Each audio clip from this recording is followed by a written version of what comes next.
Pensemos em Jesus, o nosso mestre adorado.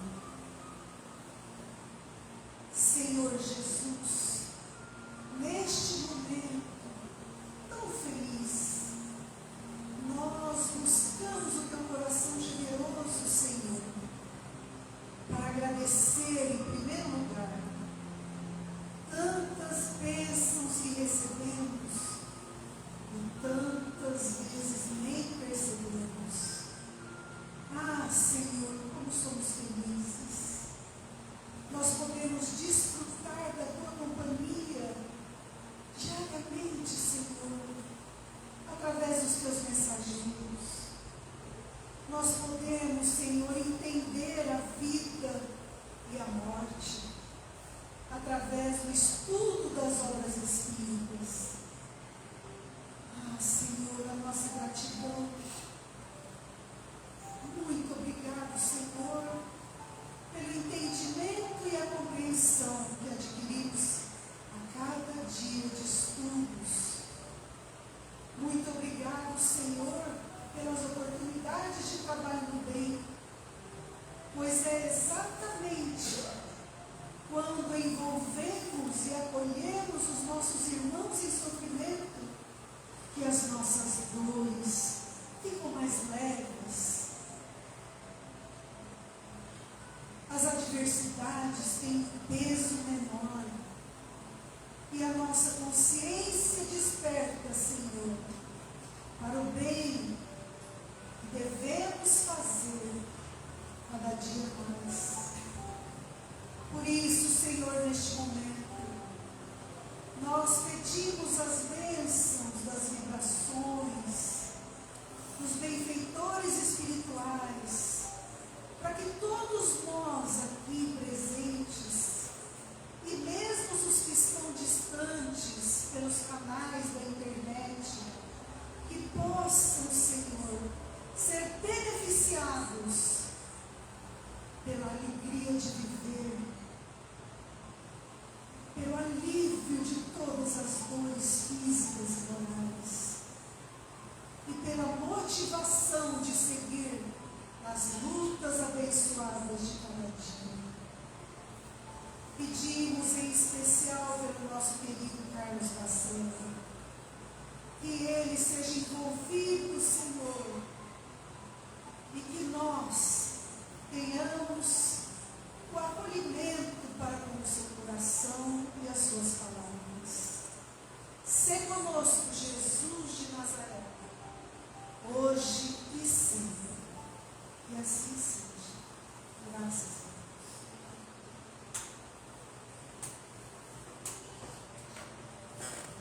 Então, neste momento, nós vamos passar a palavra para o nosso querido Carlos Bacena.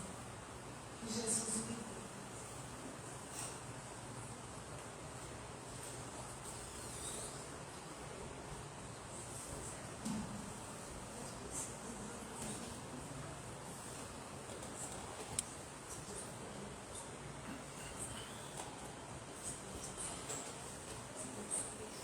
Queridos irmãos e irmãs, que Jesus nos abençoe. É com muita alegria que nós estamos aqui nesta noite, mais uma vez em São José do Rio Preto, e aqui no Centro Espírita o Consolador, casa que nós tivemos oportunidade de visitar há muitos anos atrás, e que hoje estamos aqui com muita alegria, agradecendo pelo convite que nos foi feito, agradecendo ao Dr. Paulo, a Andréia, a toda a diretoria da casa, aos demais companheiros, pela acolhida fraterna. Nós estávamos nos recordando de uma reunião da qual participamos com Chico Xavier à sombra do abacateiro, num sábado à tarde. As reuniões à sombra do abacateiro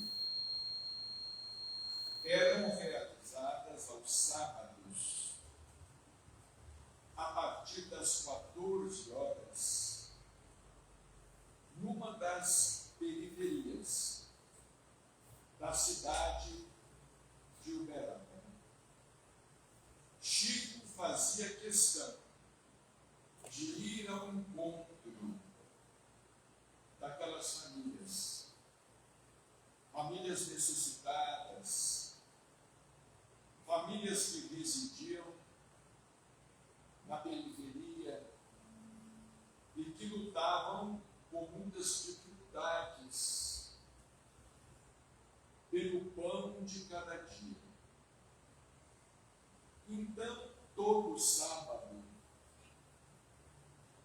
às 14 horas, nós nos reuníamos num terreno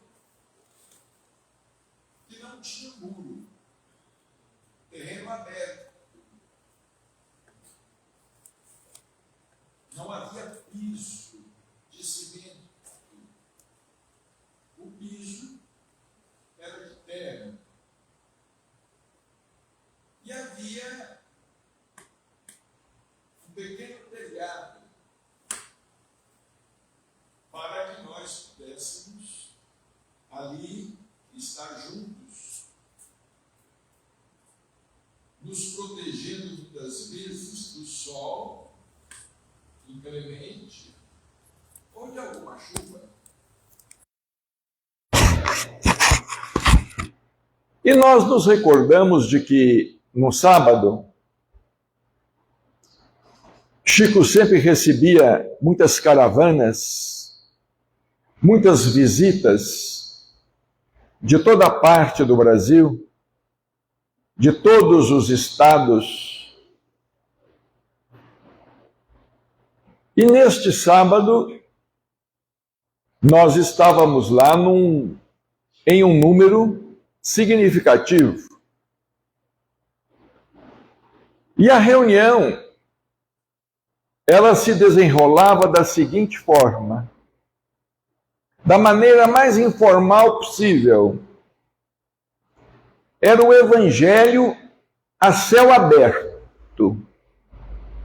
Era feita uma prece, Emmanuel, através de Chico Xavier, escolhia uma lição de o Evangelho segundo o Espiritismo. A leitura era feita por ele, Chico Xavier. Alguns companheiros eram convidados a dar a sua colaboração através da palavra, não falando mais do que 2 a 4 minutos.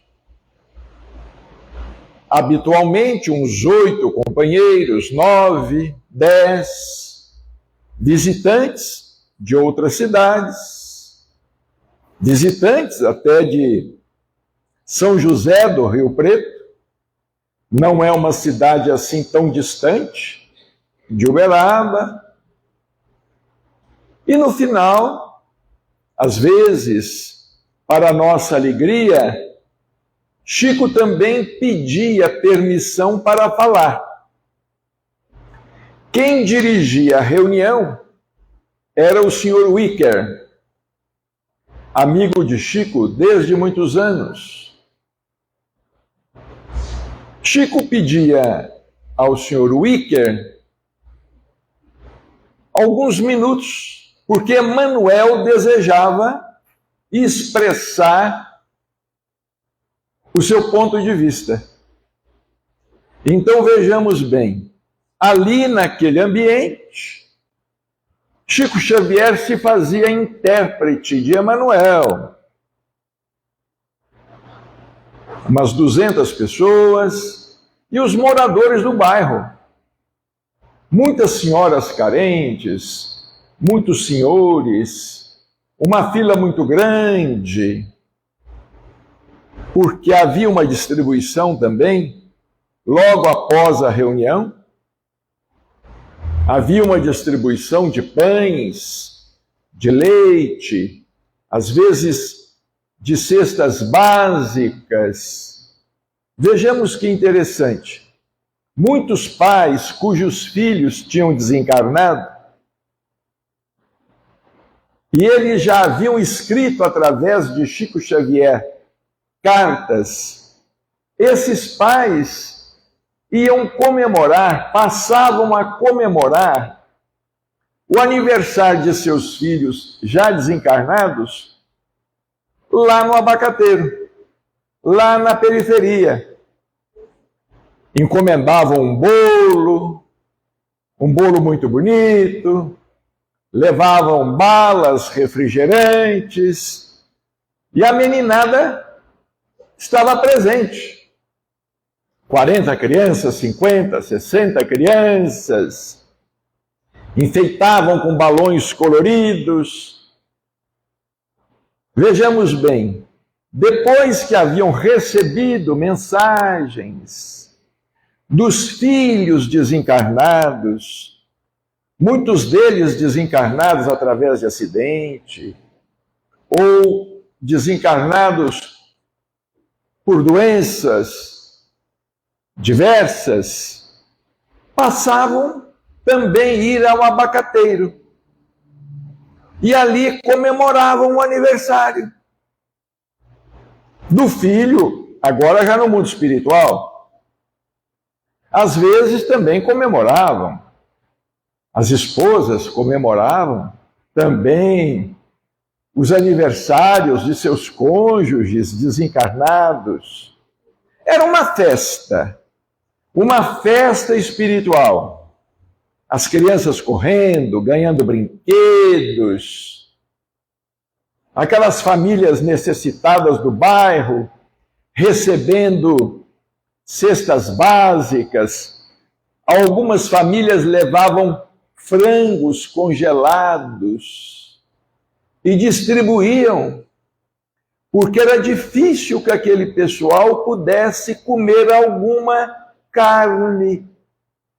Então, muitas famílias ricas, muitos familiares ricos, com algumas posses de São Paulo, de Goiânia, do Rio de Janeiro, Belo Horizonte, muitas famílias endinheiradas, às vezes mandavam um caminhão de alimentos, que depois do culto do Evangelho ocorria essa distribuição. Mas nós gostaríamos de comentar a respeito da palavra de Chico numa dessas inesquecíveis reuniões à sombra do Abacateiro. Chico Xavier pediu a palavra e disse assim: o nosso Emmanuel está aqui. O nosso Emmanuel está presente e ele nos pede para fazer a seguinte consideração. E ele começou dizendo: nós todos ali, não havia lugar para todo mundo, ficávamos às vezes ali sem ter onde nos acomodar. Era um telhado pequeno, de amianto, alguns bancos pobres, no máximo, umas 30, 40 pessoas conseguiam lugar nos bancos. As demais ficavam ali em pé, durante o culto do Evangelho. Chico sentado, com o Evangelho segundo o Espiritismo na mão, e ele começou: o nosso Emmanuel nos pede para considerar o seguinte: quando nós conhecemos o Espiritismo, que é o cristianismo redivivo, é como se nós descobríssemos um mundo novo. ele começou a dizer: era como se nós descobríssemos um mundo novo, novas ideias, novas esperanças. A morte não existe. Somos imortais. Viveremos para sempre. Aqueles que nos antecederam não desapareceram. Simplesmente estão do outro lado da vida. Estão nos esperando. Estão ao nosso lado. E muitas vezes voltam à Terra em um outro corpo, através da reencarnação, porque nós fomos criados simples e ignorantes, mas somos perfectíveis. Estamos destinados ao amor e à sabedoria. Estamos destinados à perfeição. De vida em vida, nós haveremos de avançar. Então dizia Chico Xavier, ficamos alegres, ficamos felizes naquele nosso primeiro contato com o Espiritismo,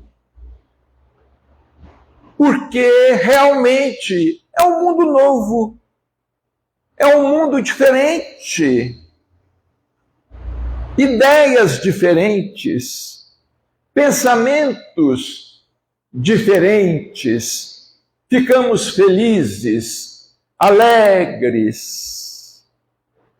Mas o tempo vai passando, dizia Chico. O tempo vai passando, nós vamos estudando, vamos lendo, vamos compreendendo melhor a doutrina, vamos vivenciando a doutrina, que é uma doutrina de autoconhecimento, porque o Espiritismo é, sobretudo, uma doutrina de autoconhecimento à luz do Evangelho do Cristo. Nós estamos numa doutrina que nos conduz ao conhecimento de nós mesmos. Mas, dizia Chico, quando o tempo vai correndo, de repente, nós nos descobrimos à semelhança de uma casa abandonada há séculos. Foi a palavra de Emmanuel através dele. Uma casa íntima, abandonada. Uma casa interior abandonada há séculos, necessitando de cuidados, de uma reforma, necessitando de reparos. Nós nos descobrimos à semelhança de uma casa abandonada há séculos. Então, aquela alegria inicial, às vezes começa a ceder lugar a uma tristeza, a um desânimo, porque nós estamos começando a nos conhecer. Nós estamos começando a saber o que somos. Cede lugar a certo desânimo. Ah, mas eu não sabia que eu era assim, tão limitado, tão imperfeito. Eu não sabia que ser melhor é tão difícil. Aí dizia Chico, muitos se entregam ao desânimo. Muitos desanimam porque começam a se conhecer melhor. Acordam dentro de si mesmos E às vezes começam a se recriminar muito pelos erros cometidos no passado, ou pelos erros cometidos ainda ontem. Eu errei muito. Eu cometi muitos erros. Eu devo ter assumido graves responsabilidades espirituais.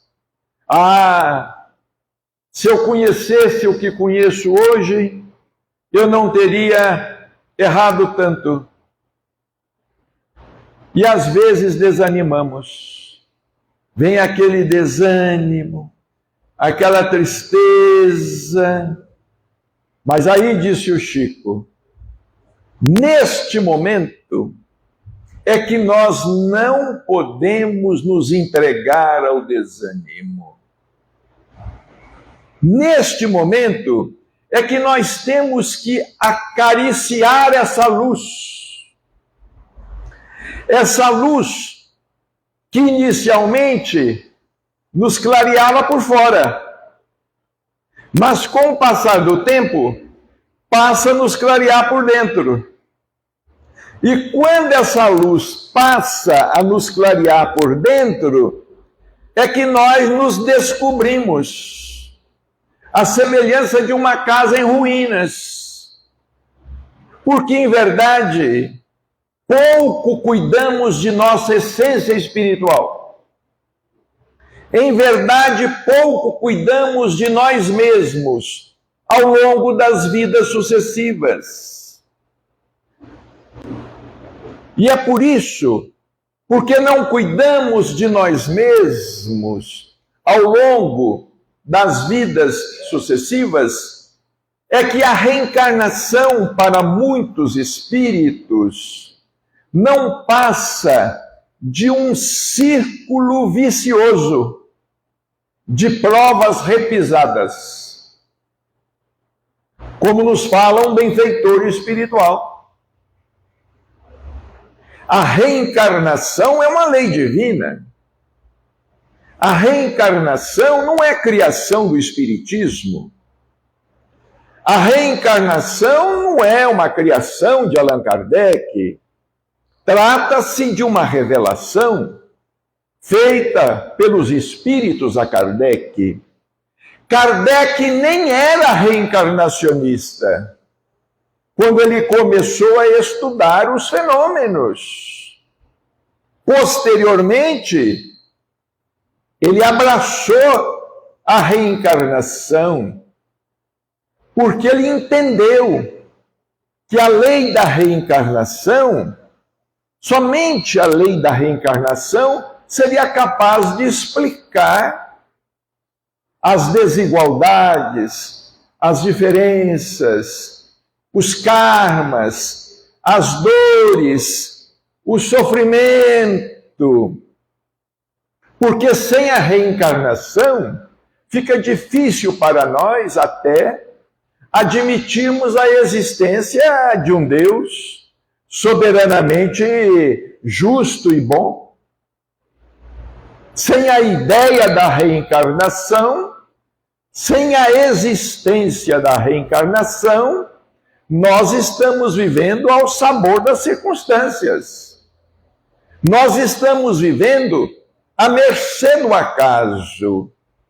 Mas quando a reencarnação nos mostra, nos explica a lei de causa e efeito, a lei de ação e reação, a nossa visão se alarga, a nossa visão se amplia. E nós ficamos sabendo que somos os construtores da nossa felicidade ou da nossa infelicidade. Mas vejamos, sem a ideia da reencarnação, a vida, a existência não passa de um círculo vicioso de provas repisadas, como nos fala o doutor Inácio Ferreira. É simplesmente um fenômeno de entrar e sair do corpo. Eu saio de um corpo velho desgastado, eu saio de um corpo antigo, eu saio de um corpo que não me oferece mais condições de permanência e entro noutro. Ora, a reencarnação não é para isto. Nós não somos imortais simplesmente para desfrutarmos da imortalidade. Nós somos imortais para que possamos evoluir, possamos crescer intimamente, crescer espiritualmente. Então, Chico, na oportunidade, dizia que quando nós encontramos o Espiritismo, é como se nós encontrássemos uma luz que de início nos clareia por fora, mas com o passar do tempo, essa luz vai nos clareando por dentro.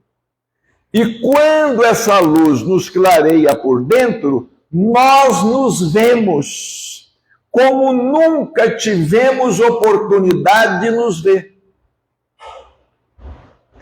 Nós nos enxergamos como nunca tivemos oportunidade de nos enxergar.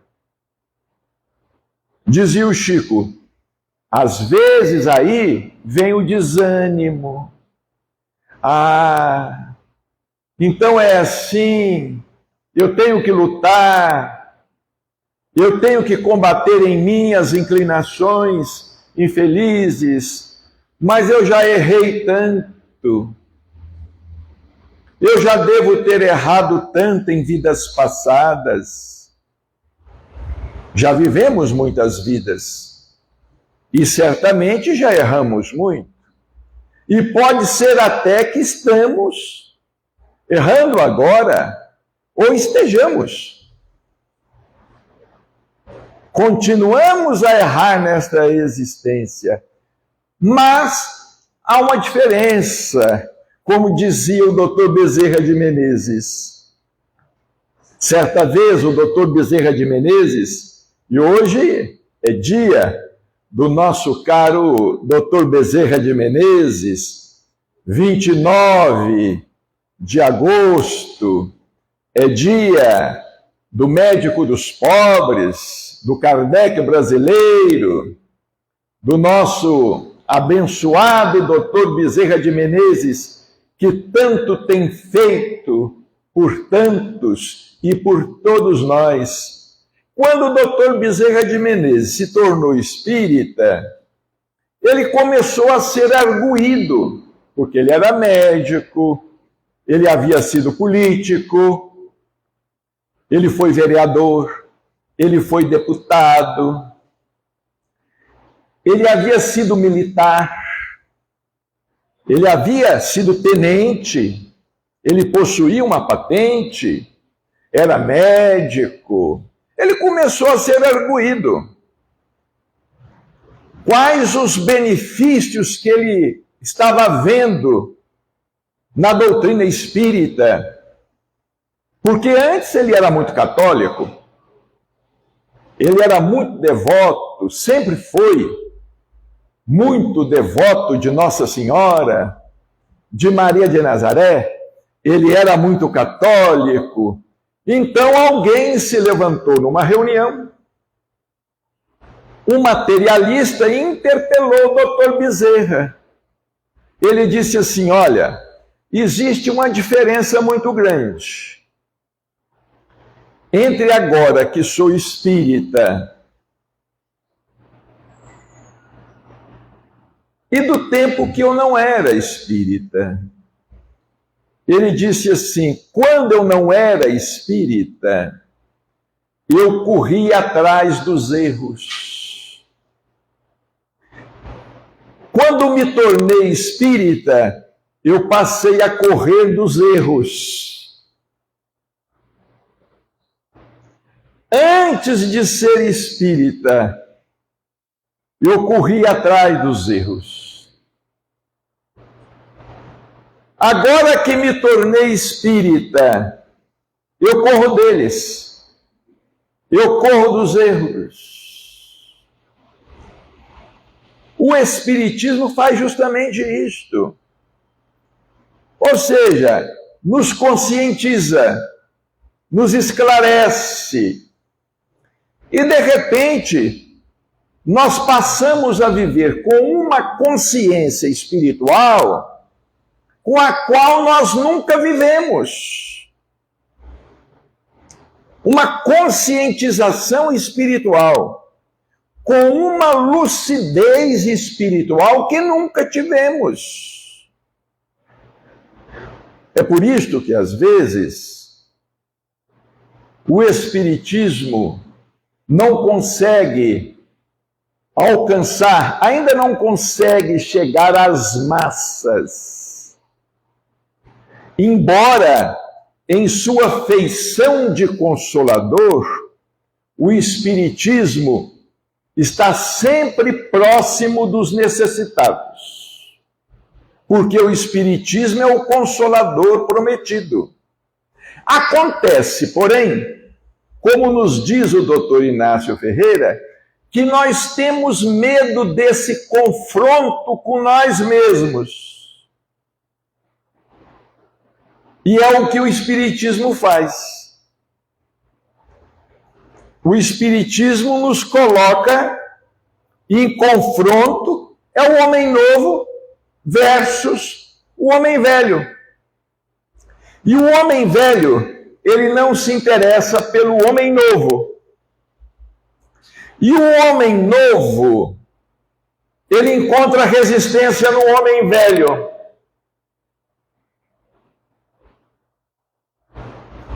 Nós tivemos uma experiência familiar neste sentido. Um tio, único irmão de meu pai, ele não era nada.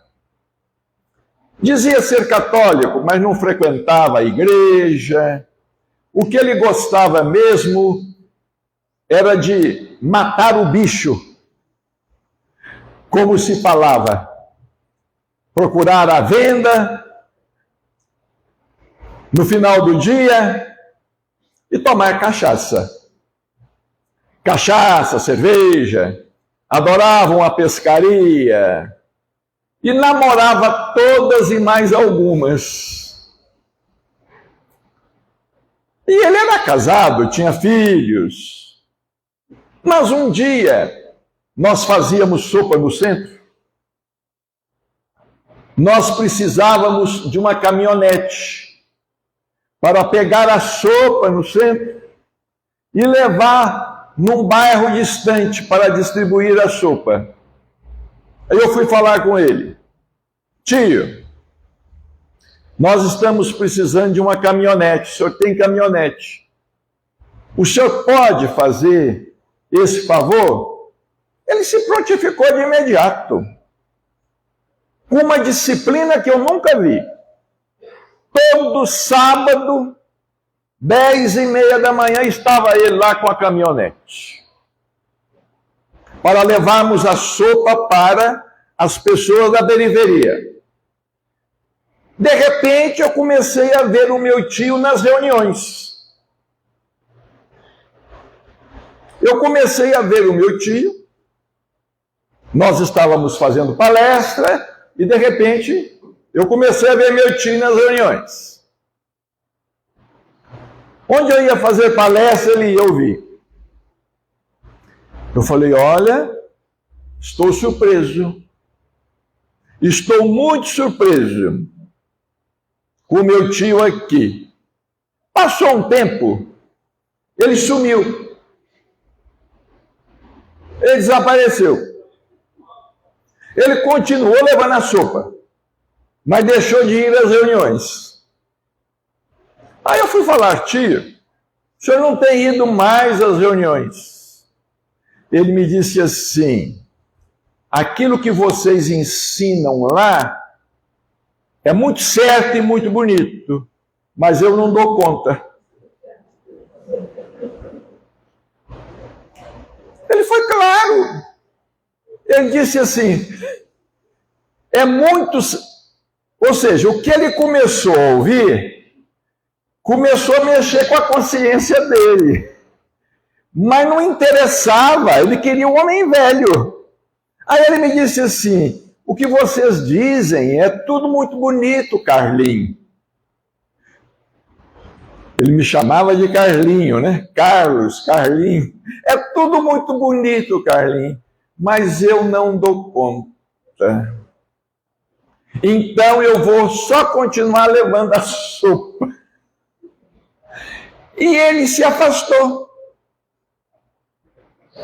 Por quê? Vejamos, é um fenômeno simples, mas é um fenômeno que ocorre muito. Porque a doutrina espírita, como diz o Chico, primeiro é uma luz por fora, depois é uma luz por dentro. Quando passa a ser uma luz por dentro, torna-se difícil para muitos de nós, porque nós não queremos lutar contra o homem velho. Agora, a doutrina não é moralista. O Espiritismo não proíbe nada a ninguém, como dizia o Chico. O Chico dizia assim, o Espiritismo não proíbe nada a ninguém. Mas justamente porque não proíbe, nós nos sentimos na obrigação de dar a ele alguma coisa, de retribuir de alguma maneira, de retribuir com a nossa vivência, de retribuir com o nosso exemplo. Não é que nós vamos deixar de ser, de uma hora para outra, humanos e vamos nos transfigurar em anjos. Isso não existe. Isto não existe. Nós ainda vamos lutar muito tempo. Se alguém pensa que vai deixar a Terra para ir morar em Júpiter e Saturno, nós somos livres para pensar. Mas, a menos que realmente nós sejamos ou possuamos uma transcendência espiritual superior. Porque, caso contrário, o nosso campo de luta é aqui. O doutor Inácio diz assim, uma vez eu estava conversando com ele, ele é muito descontraído, muito alegre. Eu estava conversando com ele e ele disse assim, meu filho, as asas dos anjos crescem no inferno. Não crescem no céu. As asas dos anjos crescem no inferno. O que ele quis dizer? As asas dos anjos, ou seja, as asas da evolução espiritual, essas asas, elas vão crescer dentro da luta. É dentro da luta. Então nós estamos na Terra, que é uma escola, estamos na Terra, que é uma escola, dentro dessa doutrina maravilhosa, que sinceramente é a única esperança espiritual da humanidade, é o Espiritismo. Sem fanatismo nenhum. Não propriamente do Espiritismo como uma doutrina superior às demais. Não. Porque Kardec escreveu que o Espiritismo, ele não surgia para combater as religiões. Ele surgia para auxiliar as religiões contra o seu verdadeiro inimigo. Qual é o inimigo da fé? É o materialismo. Então o Espiritismo surgia para auxiliar as religiões no combate ao materialismo. Porque o mundo se encontra na situação em que se encontra por conta do materialismo. E por incrível pareça, nós temos materialistas católicos, nós temos materialistas evangélicos, nós temos materialistas protestantes, nós temos até materialistas espíritas, por incrível pareça. Ou seja, nos é conveniente dizer que pertencemos a essa ou aquela religião?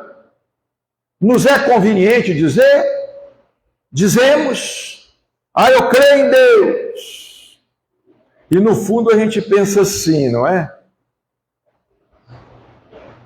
Eu vou falar que creio, porque se for verdade, eu não vou ficar em maus lençóis. É aquela história de acender uma vela para Deus e outra para o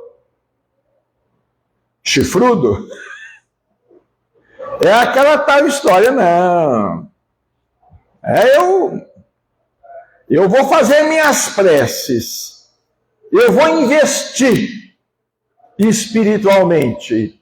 Mas no espiritismo, a gente não investe espiritualmente de uma maneira aleatória, de uma maneira irresponsável, de uma maneira leviana.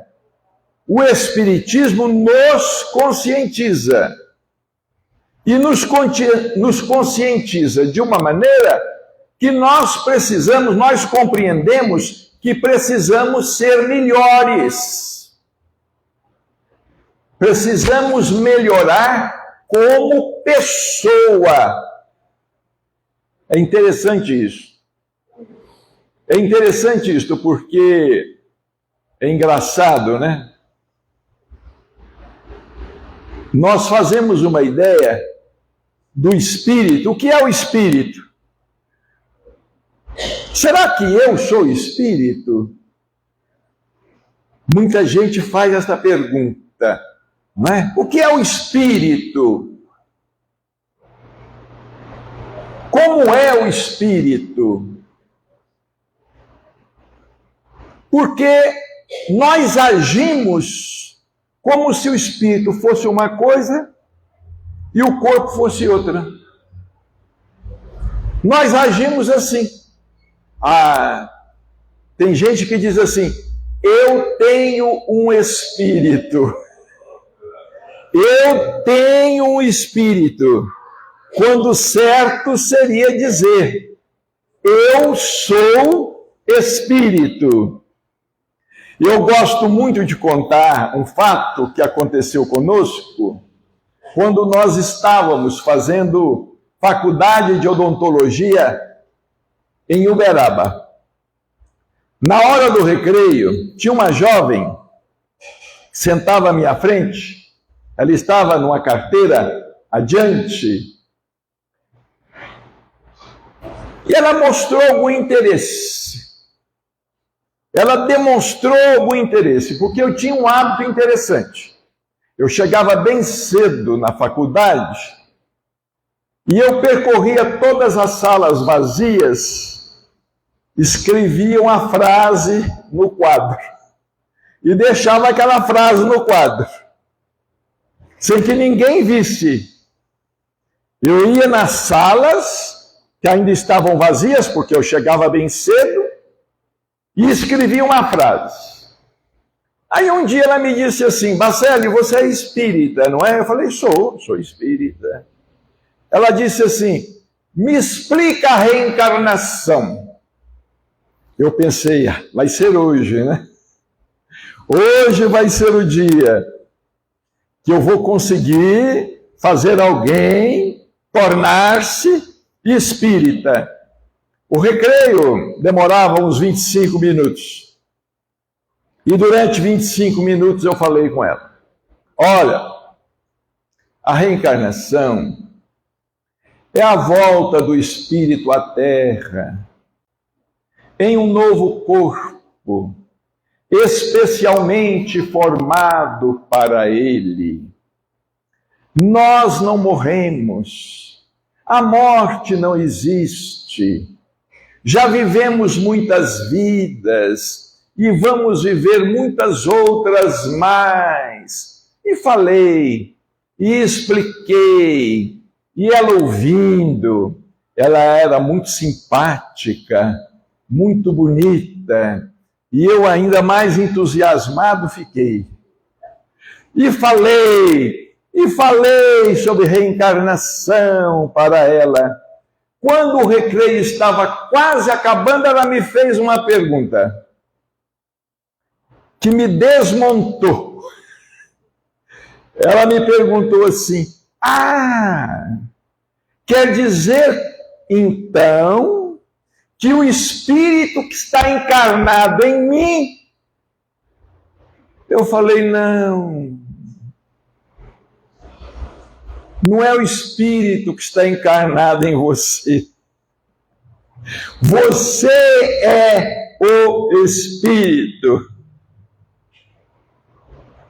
Não é o espírito que está encarnado em você. Você é o espírito. Eu não entendo isto.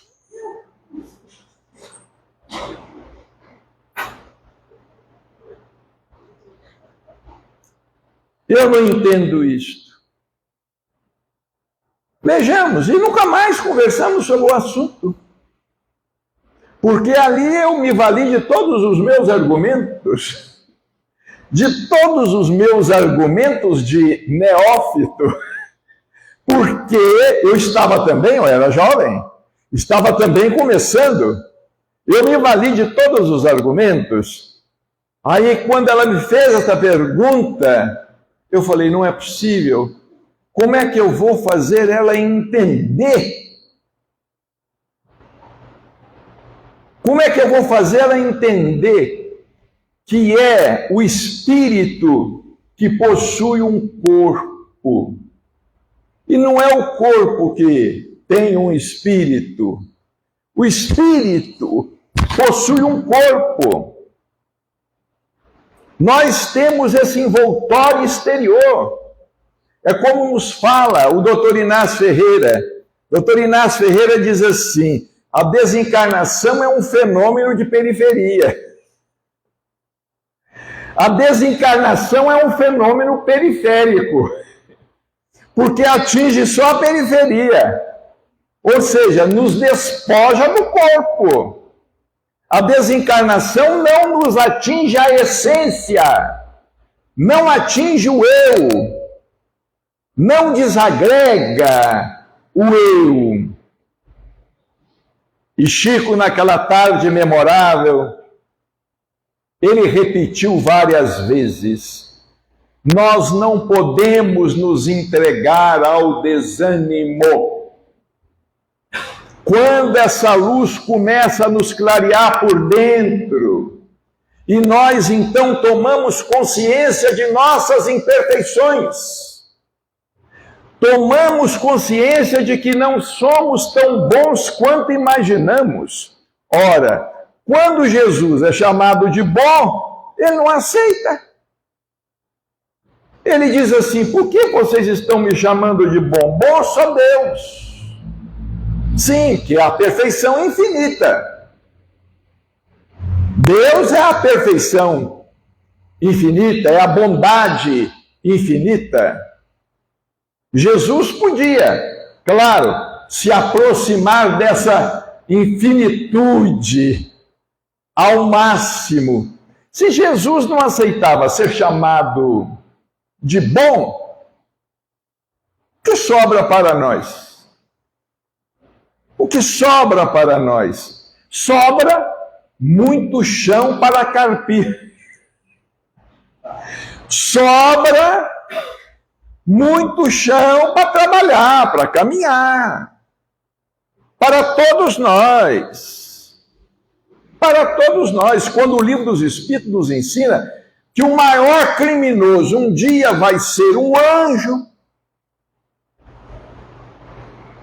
vai demorar? Deus não tem pressa, é eterno. Demore quanto tiver que demorar.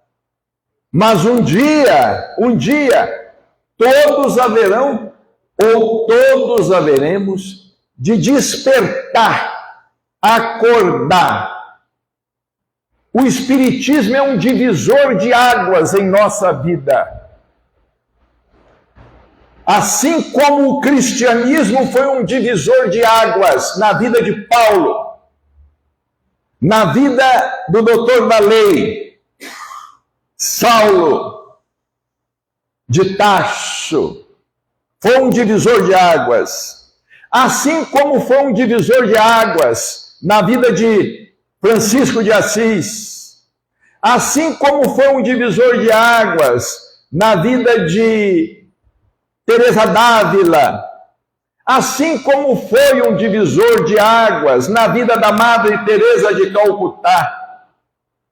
Jesus é um divisor de águas em nossa vida. E o Espiritismo que nos traz Jesus de volta é um divisor de águas em nossa vida. É claro que nós ainda temos muitas imperfeições e que essas imperfeições não nos abandonam facilmente. Certa vez, recebemos uma mensagem muito curiosa. Lá perto de Uberaba, existe um sítio paleontológico na cidade de Peirópolis. Aliás, hoje a cidade de Uberaba é considerada pela Unesco Geoparque por conta dos ossos dos dinossauros. Mas lá em Peirópolis você dá um chute no chão, aparece um osso de dinossauro. E os dinossauros desapareceram há milhões e milhões de anos atrás. Certa vez, um espírito nos disse assim: meu filho, as nossas imperfeições, os nossos vícios, os nossos desvios, que nós já consideramos mortos, eles se assemelham aos esqueletos dos dinossauros. Se houver oportunidade, se houver uma escavação, o esqueleto aparece. Se houver uma escavação, o esqueleto aparece. Nós nunca podemos dizer: eu já venci o orgulho. Será? Eu já venci o egoísmo. Será? Eu já venci a vaidade. Será?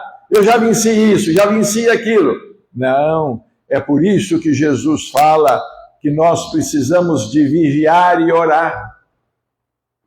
Vigiar e orar sempre. Então vamos agradecer aos nossos benfeitores espirituais. Vamos agradecer a Emmanuel.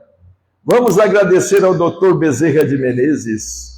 Vamos agradecer a Chico Xavier, que naquela tarde inesquecível nos fez pensar muito e pensar de um modo diferente e de não nos entregarmos ao desânimo. É possível que a gente ainda tropece, mas não vamos ficar no chão. Vamos nos levantar. Eu caí hoje, amanhã eu estou de pé. Caí agora, vou me esforçar, vou me levantar, vou lutar. Eu não posso imitar o meu tio.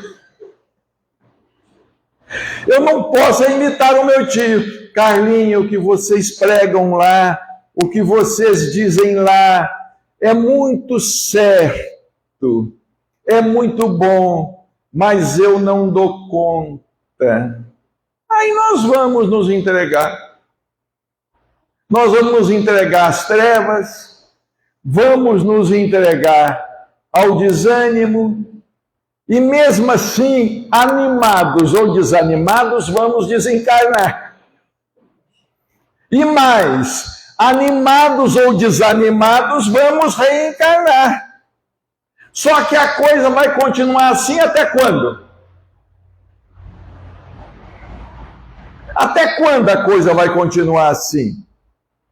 Nós temos que tomar a decisão que tomou o doutor Saulo de Tarso, quando ele viu Jesus Cristo na estrada de Damasco, aquela luz mais radiante que a luz do sol, e ele caiu e ouviu aquela voz: Saulo, Saulo, por que me persegues? Naquele momento, diz Emmanuel no livro extraordinário Paulo e Estevão, naquele momento, a vida de Saulo passou toda pela sua cabeça. E ele começou a ver que ele tinha cometido muitos erros, porque ele foi um dos responsáveis por desencadear a perseguição contra os cristãos, que demorou 300 anos. Ele foi um dos responsáveis. Aí ele ouve Jesus pela segunda vez.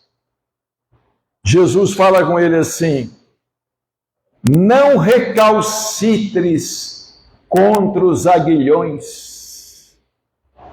Ou seja, não fica pensando, não fica lamentando os espinhos, as dores, as dificuldades, o passado.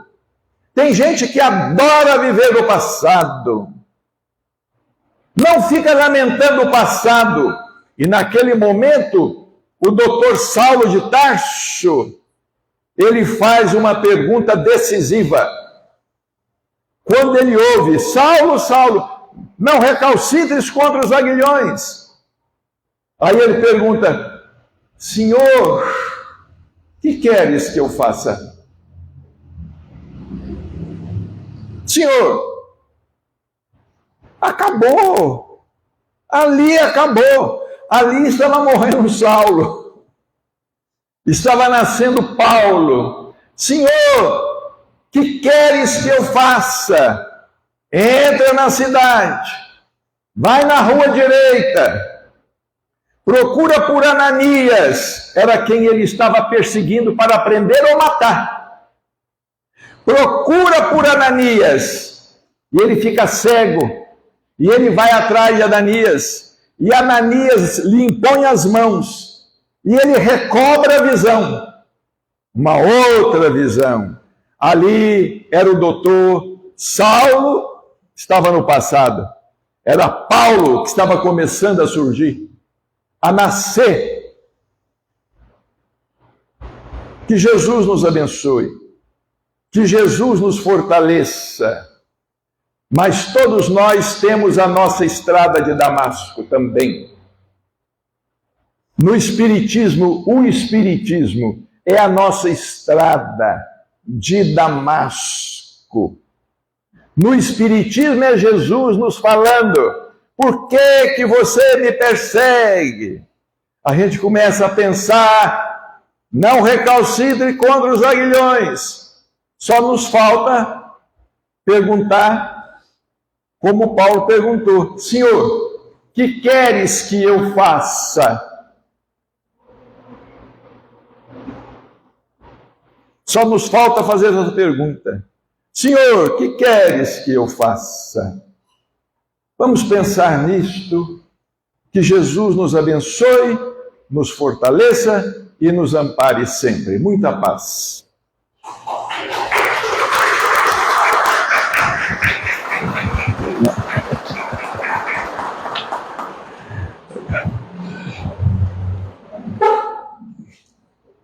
Nossa gratidão, nosso querido Marcelo. Que coisa boa, né? Podemos ouvir. Obrigado. Deus abençoe. Nós vamos pedir para a Cristina Fonseca, dirigente do Maria de Nazaré de Alvorada, fazer a nossa prece de encerramento, mas antes vamos dar uns recadinhos. Os livros gravados sobre uma série estão aqui à frente, e toda a renda é destinada às obras assistenciais que o Marcelo dirige lá em Uberaba. Então, lembremos disso e estaremos ajudando muito essas obras assistenciais. A Cristina vai falar para a gente das obras e vai fazer o encerramento à prece. Os médios dirigem-se à sala de classe, sob a coordenação do Sr. Augusto, e os responsáveis pelas crianças podem, fiquem à vontade, podem buscar as crianças na evangelização para os pais.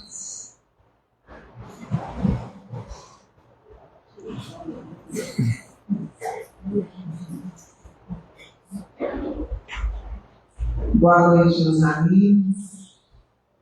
A gente está emocionado, né?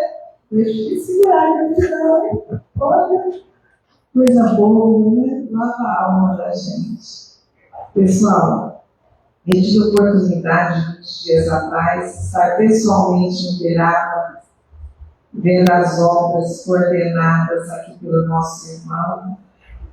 Estivemos lá no Bittencourt Sampaio, onde um grupo de irmãos, capitaneados aqui do Dr. Carlos Macelli, faz o acolhimento, a parte doutrinária, de muitos irmãos que chegam do Brasil todo, ali na Casa Espírita, que funciona nas sextas-feiras. Nós temos a Casa de Pedro e Paulo, onde também ali na porta, as cartas funcionam.